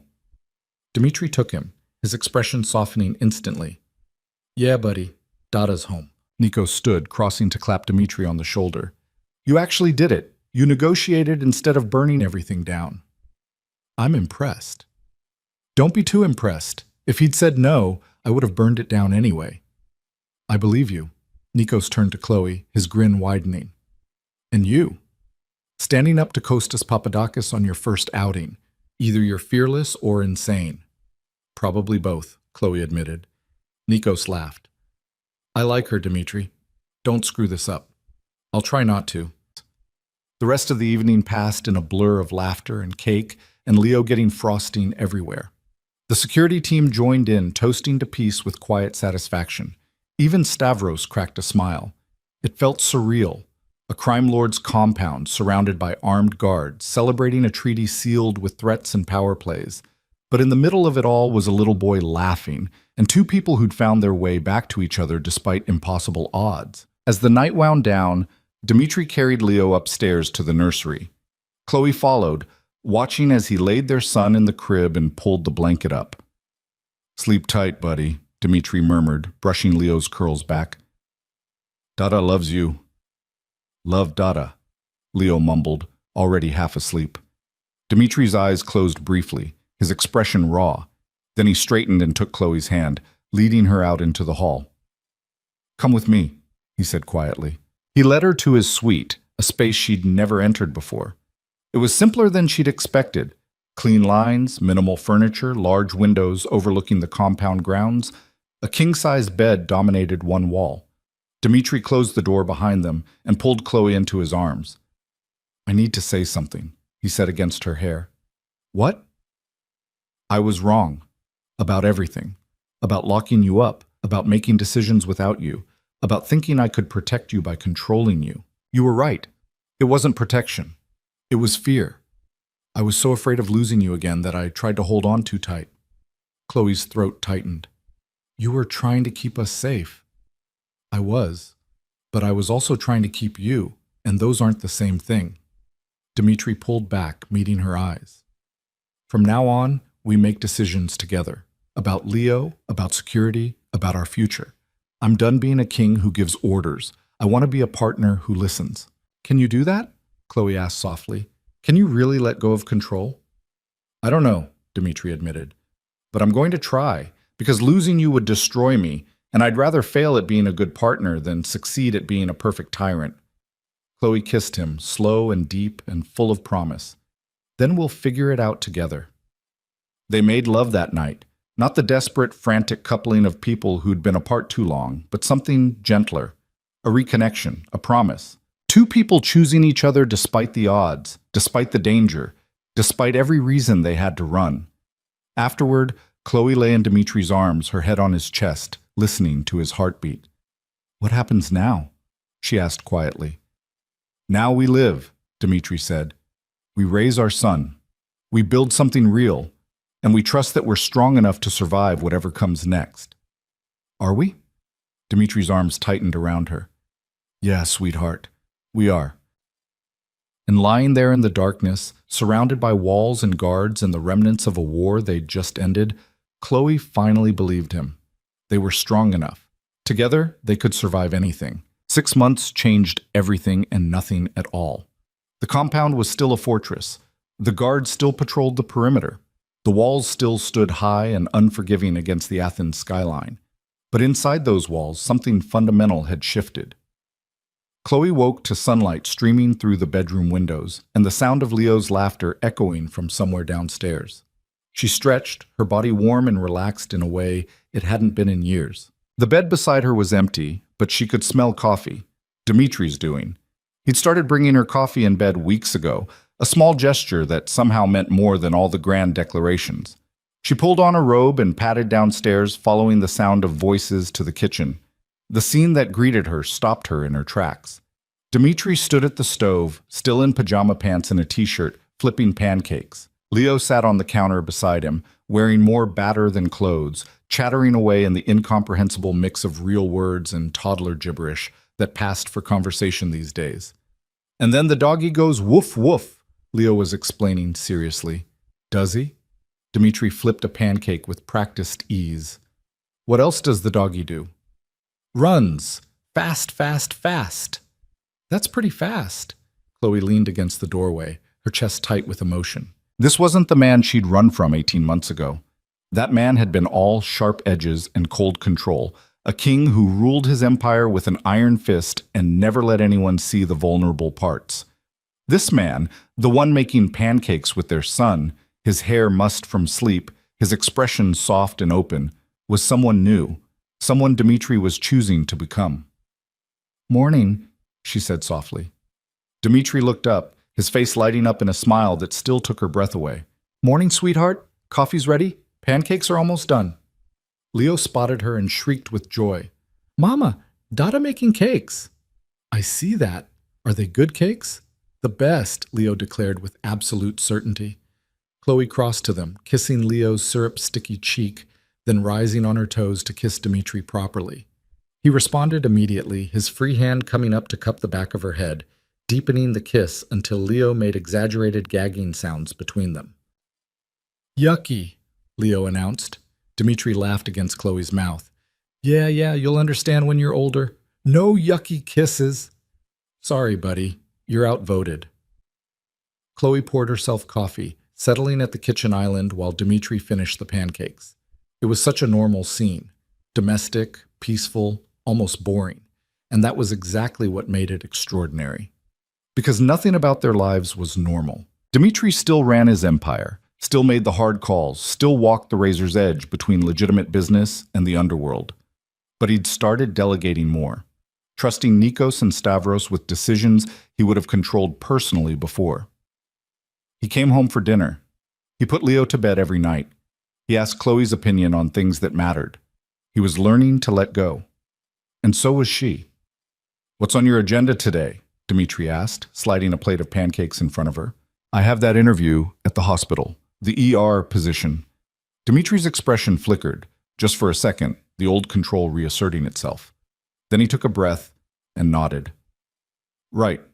What time? 2:00. Stavros is driving me. Another flicker. Dimitri's jaw tightened, then relaxed.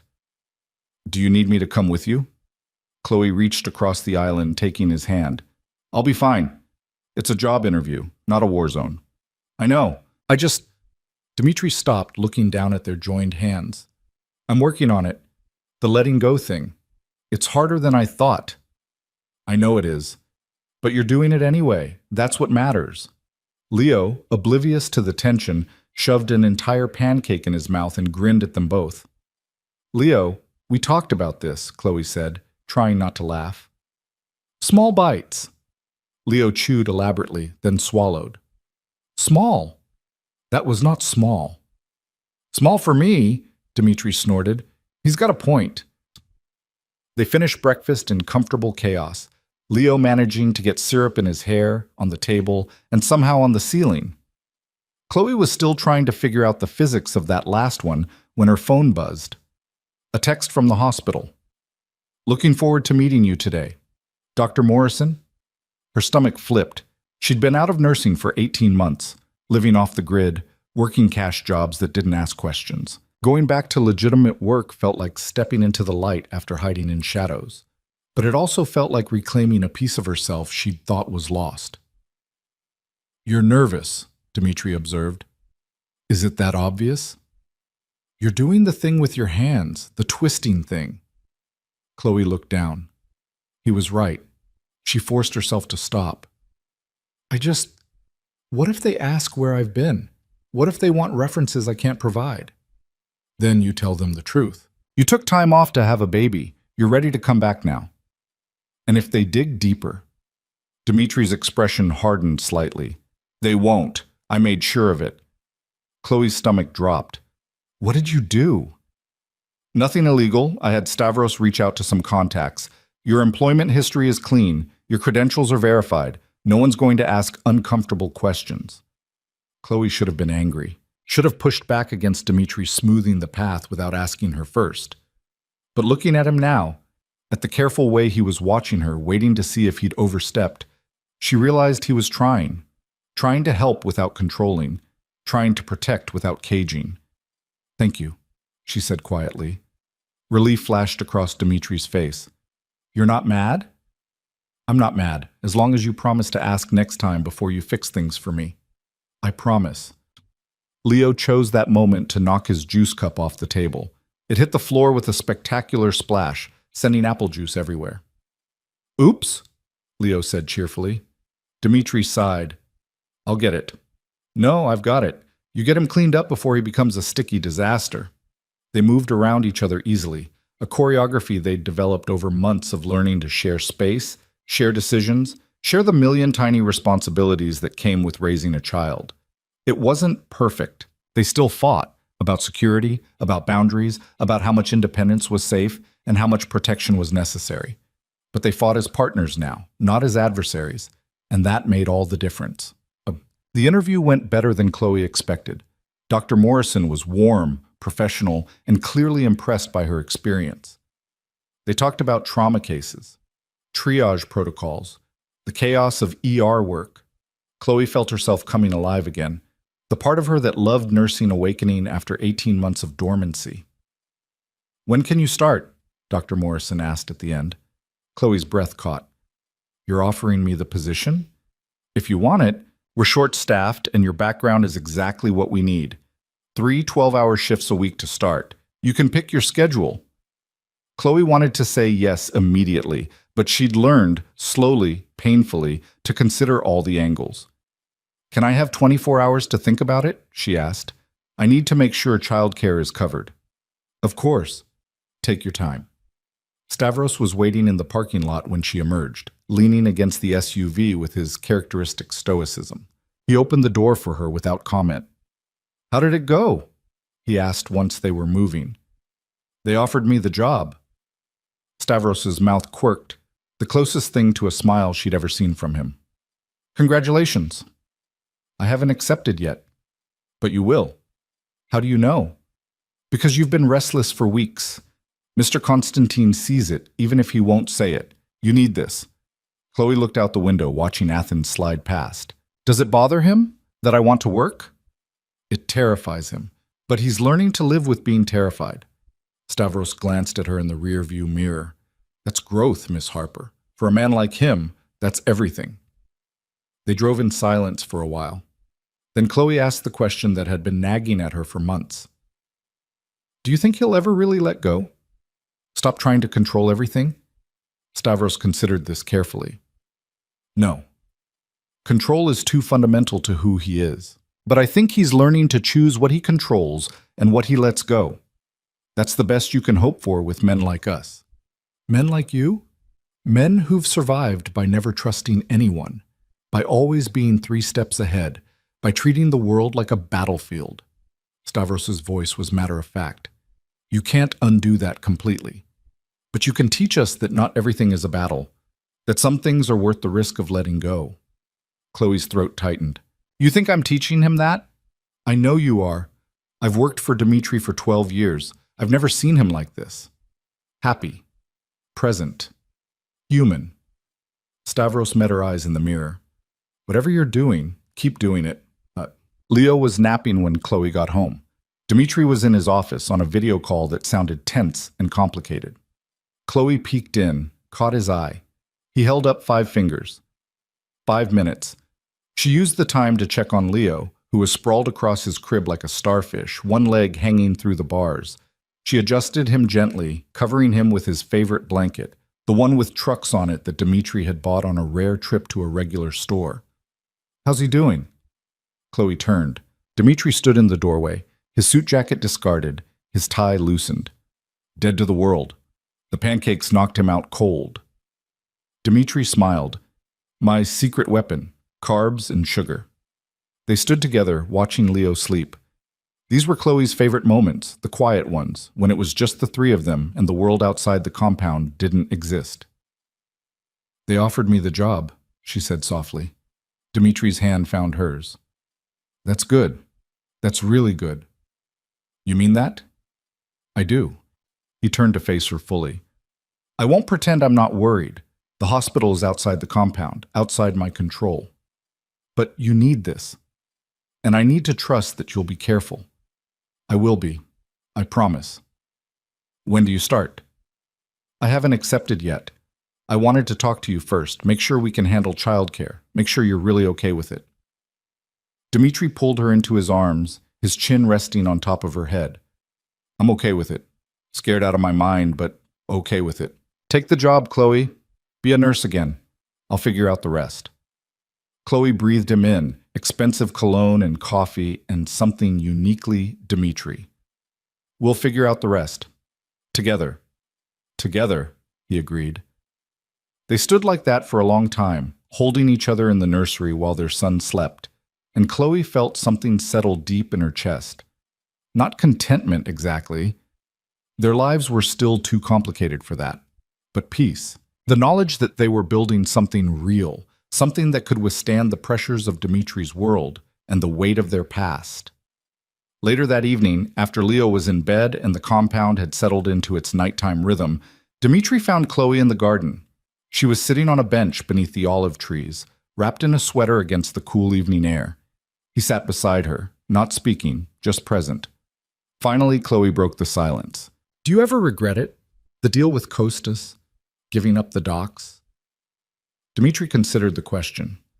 "No, the docks were valuable, but they were just business. You and Leo, you're everything. I'd give up the entire empire if it meant keeping you safe." "You say that now, but what about in 5 years, 10 years, when Leo's older and the threat has passed?" "The threat will never completely pass. That's the reality of my world."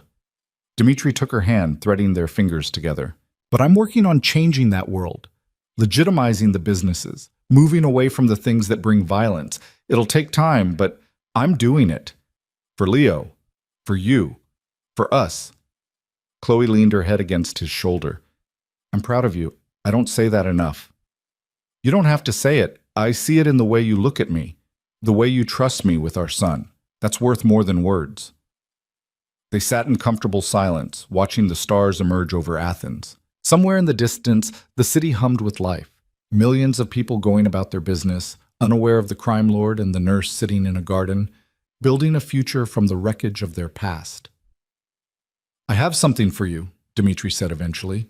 He pulled a small box from his pocket. Not a ring box. Something flatter, wider. Chloe took it, her heart suddenly racing. "What is this?" "Open it." Inside was a key. Simple, brass, unremarkable, except for the address engraved on the tag attached to it. "What?" Chloe started. "It's a house," Dmitri said, "in the suburbs. 3 bedrooms, a yard for Leo to play in, good schools nearby, completely separate from the compound, from my businesses, from everything. A place that's just ours, just a family's." Chloe's hands shook. "You bought us a house?" "I bought us a future. A normal one. Or as normal as we can manage. I know the compound is safe, but it's not a home. Not really. This," he gestured to the key, "this could be home. If you want it." Tears blurred Chloe's vision. "When did you do this?" "I've been working on it for months. Had Nikos handle everything so it wouldn't be connected to me. It's in your name. Completely yours. If you want to take Leo and live there full time, you can. If you want to split time between there and here, we'll make it work. I'm not caging you anymore, Chloe. I'm giving you options. Chloe threw her arms around him, the key clutched tight in her fist. I love you. I love you so much it terrifies me. Dmitri held her close, his voice rough. I know the feeling. They stayed like that until the night grew cold and the stars blazed overhead. Two people who'd found each other against impossible odds, choosing each other again and again and again. 3 months later, Chloe stood in the kitchen of their new house, watching through the window as Dmitri chased Leo around the backyard. Leo was shrieking with laughter, his little legs pumping as fast as they could go. Dmitri was letting him win, obviously dramatically, stumbling and falling and letting Leo tackle him into the grass. It was such a normal scene, almost boring in its domesticity. And it was perfect. Nikos appeared at her elbow, holding 2 beers. You've domesticated him. I didn't think it was possible. Chloe took the beer, smiling. He domesticated himself. I just gave him a reason to. That kid is the best thing that ever happened to Dmitri. Second best, Nikos amended, toasting her with his bottle. You're the first. I don't know about that. I do. I've known Dmitri my whole life. I've seen him happy exactly twice. Once when he took control of the family business, and every day since you came back. Nikos's expression turned serious. You saved him, Chloe. He was turning into something cold and untouchable. You reminded him he was human.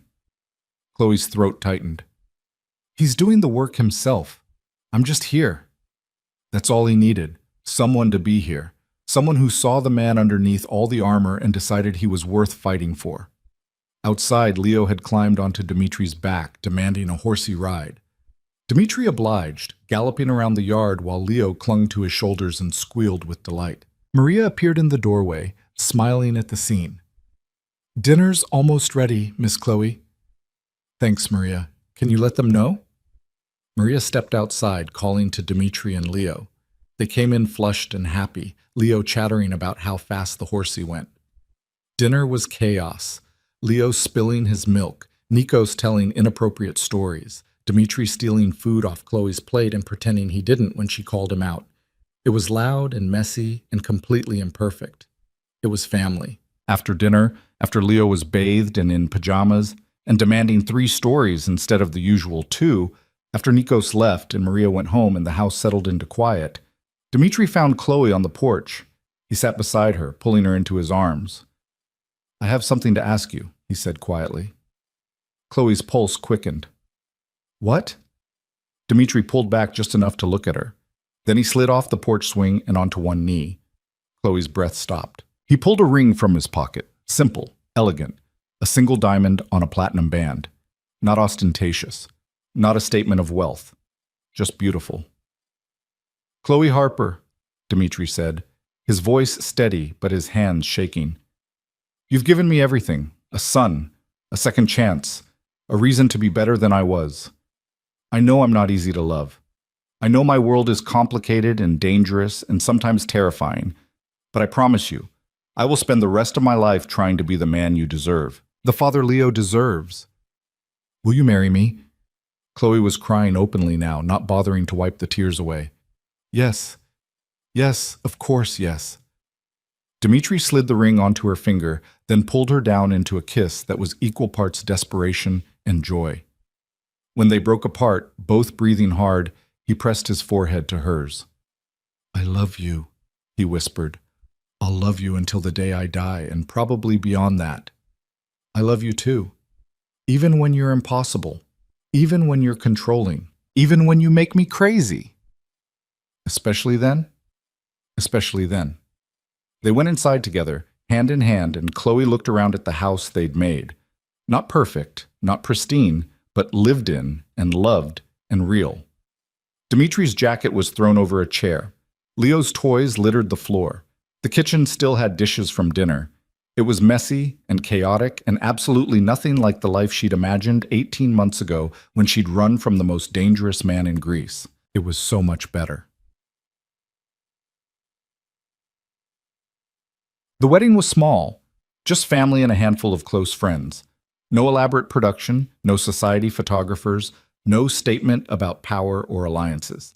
Just two people promising to love each other, standing in the garden of their suburban house while their 2-year-old son acted as ring bearer and immediately lost the rings in the grass. Nikos found them. Stavros stood as Dimitri's best man, his expression almost fond. Maria cried through the entire ceremony. When the officiant pronounced them married, Dimitri kissed Chloe like they were the only two people in the world. Leo, not to be outdone, demanded to be picked up and kissed too. Me too, me too, they obliged, the three of them standing together, and Chloe felt something click into place. This was her family, imperfect, complicated, built from broken pieces and second chances. But hers. The reception was held in the backyard, strings of lights overhead, music playing softly. Leo fell asleep on Nikos' shoulder halfway through, exhausted from running in circles. Dimitri and Chloe danced alone under the stars, swaying to music only they could hear. Any regrets? Dimitri asked. Chloe thought about it. About the fear and the running and the 18 months she'd spent alone. About the risks they'd taken and the battles they'd fought. About the man who'd terrified her and the man he'd chosen to become. Not one, she said. Good, because you're stuck with me now. I can live with that. They danced until the night grew late and the guests filtered away, and it was just the three of them, 4, counting Maria, who'd stayed to help clean up. Dimitri carried Leo upstairs to bed, tucking him in with the gentle competence of a man who'd learned fatherhood on the fly and somehow made it look easy. Chloe stood in the doorway watching. Dimitri kissed Leo's forehead, whispered something she couldn't hear, then turned to find her watching. What? He asked. Nothing, just this. Us. I'm happy. Dimitri crossed to her, taking her hand. Me too. They walked to their bedroom together, closing the door on the world outside. And as Chloe fell asleep in her husband's arms, she thought about the journey that had brought them here, the fear she'd run from, the love she'd run back to, the man who'd learned to choose trust over control, partnership over power, the nurse and the crime lord, the runaway and the king, the broken hearts that had found their way back to each other. It shouldn't have worked. By every reasonable measure, they should have failed. But they hadn't. Because love, real love, the kind that survived fear and forgave mistakes and chose to grow instead of break, didn't follow reasonable measures. It just was. And that was enough. 5 years later, Chloe stood in the backyard of their house, watching Leo play soccer with his father. He was 7 now, all skinny limbs and boundless energy, his dark curls still untamed despite her best efforts. Dimitri had officially retired from the underworld 2 years ago, transitioning his empire into legitimate holdings, real estate, shipping companies, investments. It had been a slow process, full of difficult decisions and severed ties, but he'd done it. For Leo, for Chloe, for the future they were building. The compound still existed, but they rarely used it anymore.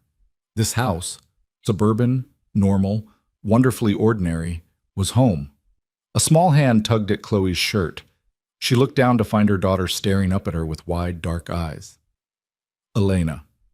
3 years old, named for Dimitri's mother, with her father's stubborn streak and her mother's fierce independence. Mama, can I play too? Go ahead, sweetheart. Elena ran to join her brother and father, immediately demanding the ball. Leo, generous to a fault with his little sister, passed it to her. She kicked it wildly in the wrong direction and laughed with pure joy. Dimitri caught Chloe's eye across the yard. Mouthed, I love you. She mouthed it back. Later, after the kids were in bed and the house was quiet, they sat together on the porch swing. Dimitri's arm was around her shoulders, her head resting on his chest. Do you ever think about what would have happened if you hadn't called that night? Dimitri asked quietly. Chloe considered it. Sometimes, but not often. What's the point? The point is that one phone call changed everything. One moment of desperation brought you back to me. And one moment of trust brought you back to me, Chloe countered, when you let me stand beside you instead of behind you, when you chose partnership over control. Dimitri kissed the top of her head. Best decision I ever made. Second best. The best was falling in love with me in the first place. Fair point. They sat in comfortable silence, watching the stars emerge over their quiet suburban neighborhood. Somewhere inside, their children slept safely in their beds. The future stretched ahead of them, uncertain, complicated, but theirs to build. And that was everything. Because they'd started with nothing but desperation and fear and the fragile hope that love might be enough. And somehow, against impossible odds, through battles fought and won, through mistakes forgiven and trust rebuilt, it had been. It had been enough to save them both, enough to build a family, enough to turn a fortress into a home and a crime lord into a father, enough to prove that even the most broken hearts could heal if given the chance. And as Chloe drifted off to sleep that night, wrapped in her husband's arms, she knew with absolute certainty that she would make the same choice again, would dial that number, would walk back into Dimitri's life, would fight for this future they'd built from the wreckage of their past. Because love, real, imperfect, hard-won love, was always worth fighting for. Always.